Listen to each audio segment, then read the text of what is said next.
दोस्तों,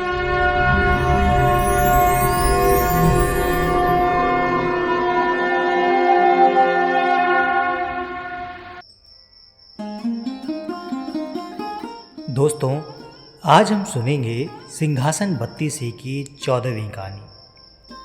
आज की ये कथा 14वीं पुतली सुनैना के द्वारा सुनाई गई थी। राजा विक्रमादित्य सभी राजसी गुणों के सागर थे।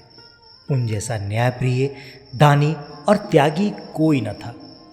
इन गुणों के अलावा उनमें एक और गुण था। वे बहुत बड़े शिकारी थे और निहत्थे भी हिंसक से हिंसक जानवरों का वध कर सकते थे। उन्हें पता चला कि एक हिंसक सिंह बहुत उत्पात मचा रहा है और कई लोगों का भक्षण भी कर चुका है। इसलिए उन्होंने उस सिंह के शिकार की योजना बनाई और आखेट को निकल पड़े।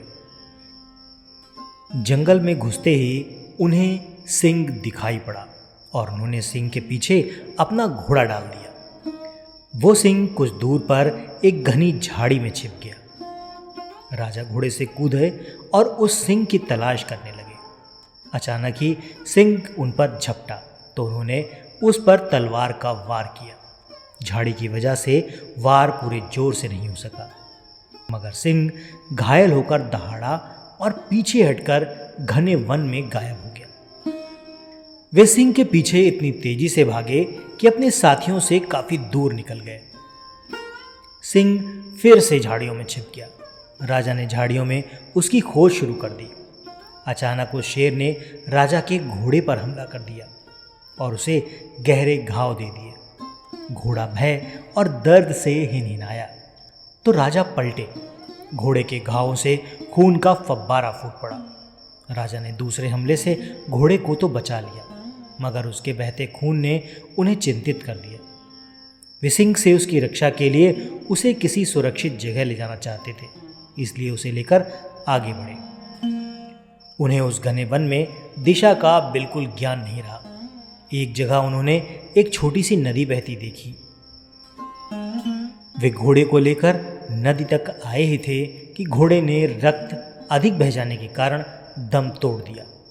उसे मरता देख राजा दुख से भर उठे। संध्या गहराने लगी थी, इसीलिए उन्होंने आगे न बढ़ना ही बुद्धिमानी समझा। वे एक वृक्ष से टिककर अपनी थकान उतारने लगे। कुछ ही क्षणों बाद उनका ध्यान नदी की धारा में हो रहे कोलाहल की ओर गया। उन्होंने देखा दो व्यक्ति एक तैरते हुए शव को दोनों ओर से पकड़े झगड़ रहे हैं। झगड़ते झगड़ते वे दोनों शव को किनारे ले आए।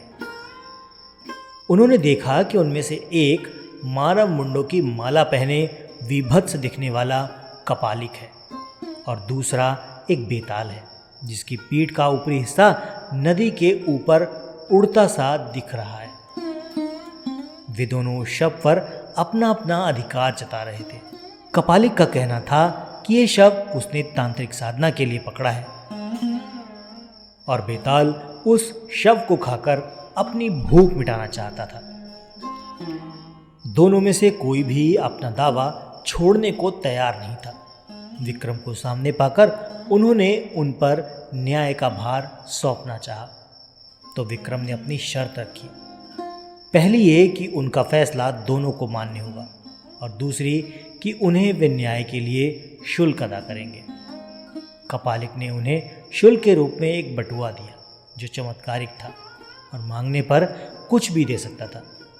बेताल ने उन्हें मोहिनी काष्ठ का टुकड़ा दिया जिसका चंदन घिस कर लगाकर अदृश्य हुआ जा सकता था।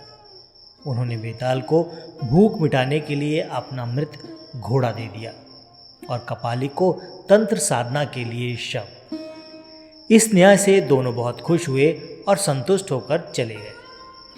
रात घिर आई थी और राजा को जोरों की भूख लगी थी, इसलिए उन्होंने बटुए से भोजन मांगा। तरह तरह के व्यंजन उपस्थित हो गए और राजा ने अपनी भूख मिटाई। फिर उन्होंने मोहिनी काष्ठ के टुकड़े को घिसकर उसका चंदन लगा लिया और वो अदृश्य हो गए। अब उन्हें किसी भी हिंसक वन्य जंतु का खतरा नहीं रहा। अगली सुबह उन्होंने काली द्वारा प्रदत्त दोनों बेतालों का स्मरण किया और अपने राज्य की सीमा पर पहुंच गए। उन्हें महल के रास्ते में एक भिखारी मिला जो भूखा था। राजा ने तुरंत बिना सोचे समझे कपालिक वाला बटुआ उसे दे दिया ताकि जिंदगी भर उसे फिर कभी भोजन की कमी ना रहे और उसे दर दर इस तरह से भीख न मांगनी पड़े। तो दोस्तों, ये तो थी वीर विक्रमादित्य के दान की एक और अद्भुत कथा। अगर ये कहानी आपको अच्छी लगी तो इसे लाइक करके चैनल को सब्सक्राइब ज़रूर कर दीजिएगा। आज के वीडियो में इतना ही।